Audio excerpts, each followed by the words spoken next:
conocida como Triunfo de la Batalla de la Arada. Disertación del tema alusivo al acto a cargo de la soldado de primera especialista Mirla Madaí Cáceres Castellanos.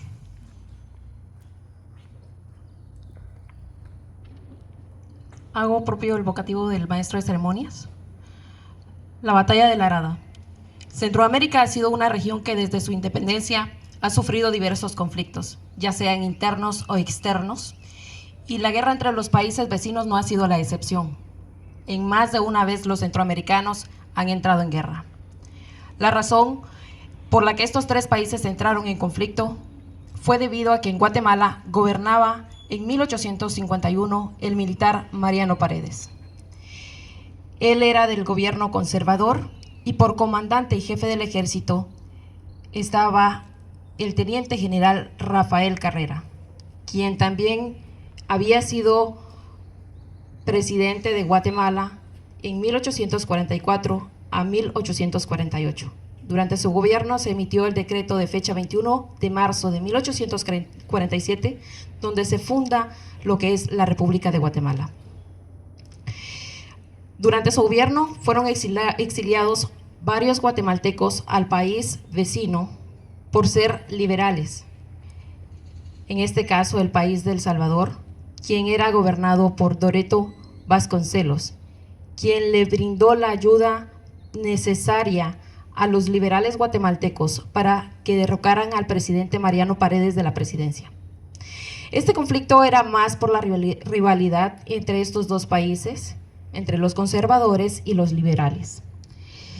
Es así que el presidente de El Salvador, Doreto Vasconcelos, invitó a hacer una alianza con Honduras y Nicaragua, pero solo Honduras aceptaría esta alianza militar entre El Salvador y Honduras, la cual fue firmada el 4 de enero de 1851 en la pequeña ciudad de Ocotepeque. Una vez establecida esta alianza, ambos países reunieron a sus tropas con suficientes armas y con el apoyo de la artillería. Los hondureños, por su parte, reunieron a 2,000 hombres para la campaña. El Salvador reunió a 4,000 hombres con suficientes armas y con el apoyo de la artillería. Mientras tanto, Guatemala reunió a 2,000 hombres para la defensa de su territorio, contando igual con cañones y bajo el mando de Rafael Carrera y Vicente Serna. Antes que El Salvador y Honduras invadieran a Guatemala, propusieron el 28 de enero un comunicado al gobierno de Guatemala en el cual se manifestaba lo siguiente.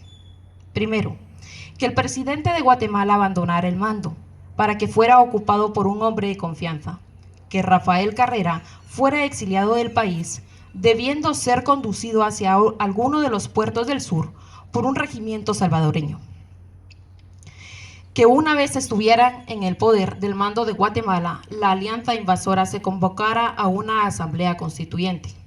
4. Que el ejército salvadoreño podría ocupar los territorios de Guatemala que considerara conveniente y por un tiempo indefinido. El gobierno guatemalteco se negó rotundamente a esas peticiones. Entonces comenzó la invasión del ejército aliado en el territorio de Guatemala.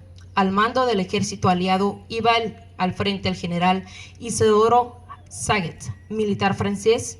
También lo acompañaban otros generales como José Santos, Ramón Belloso, José Trinidad Cabañas, quien estaba encargado del ejército hondureño, y el general salvadoreño Gerardo Barrios.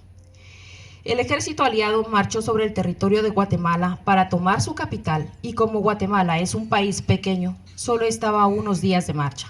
El general Rafael Carrera prefirió retirarse de la frontera y dirigirse a la pequeña localidad de San José La Arada, cerca de la ciudad de Chiquimula. Ahí sería el lugar donde se enfrentarían. En lo que el ejército salvadoreño y hondureño se dirigían hacia San José La Arada, los guatemaltecos fueron fortificando la zona y aprovechando las colinas suaves de aproximadamente 50 metros de altura sobre el nivel del río, colocarían sus cañones. Rafael Carrera dividió sus fuerzas en 3 secciones. A la izquierda, dirigida por Serna y Solares. A la derecha, comandada por Bolaños, y él mandaba personalmente desde el centro, donde colocó la artillería.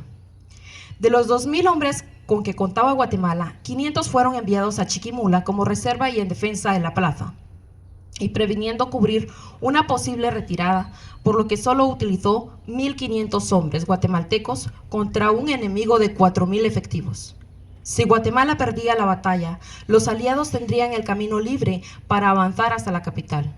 La batalla inició aproximadamente a las 8:30 de la mañana del 2 de febrero de 1851. Los aliados tomaron la iniciativa atacando por 3 puntos diferentes y abriéndose un fuego muy vivo por ambas partes. La primera carga de los aliados fue repelida por los defensores de la colina. Al segundo ataque, los aliados lograron tomar la primera línea de trincheras, de donde nuevamente fueron arrojados. A la tercera carga, la fuerza hondureña salvadoreña avanzó más, hasta llegar a confundirse con los soldados guatemaltecos, que peleaban ahora cuerpo a cuerpo y a punta de bayoneta, mientras que la artillería guatemalteca castigaba duramente el grueso de los atacantes. En el punto más álgido de la batalla, cuando el resultado parecía incierto, Carrera ordenó que se incendiasen los cañales que flanqueaban la vega del río donde operaba el ejército invasor. De esta forma, rodeó al enemigo, ya que ahora tenía frente a sí el fuego vivo del ejército guatemalteco. Por los flancos, un incendio y hacia atrás el río que dificultaba la retirada.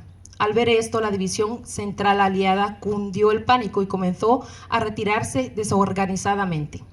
El general Saget ordenó tocar retirada para el cuerpo de las Cabañas, la división hondureña que peleaba junto a la salvadoreña en el centro, pero todo el ejército emprendió la huida. Pronto se inició un retroceso de las líneas aliadas, que era más bien una fuga que una retirada estratégica.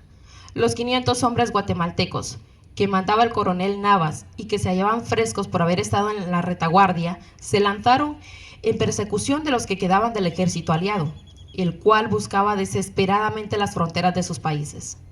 El presidente Vasconcelos buscó refugio en El Salvador, mientras se vio cruzar en la frontera hondureña a 2 generales que montaban el mismo caballo.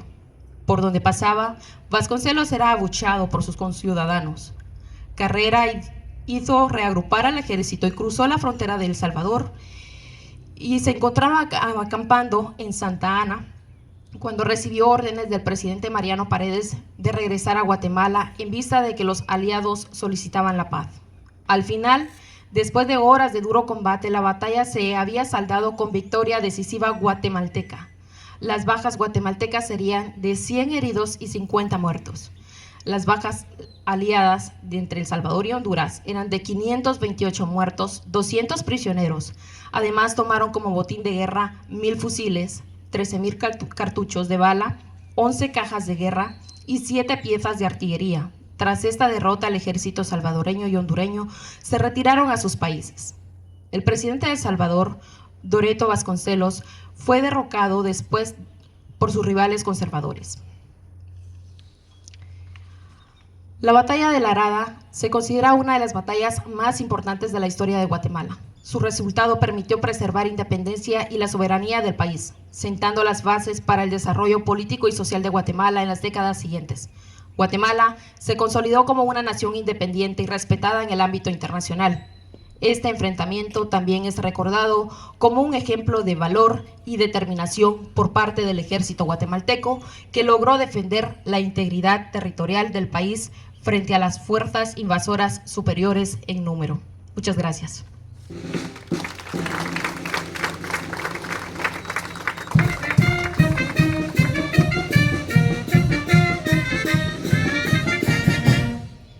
Morir por la patria no es morir, es nacer a la eternidad como saeta fugaz en el firmamento. Toque de silencio en honor a los héroes caídos en el cumplimiento del deber.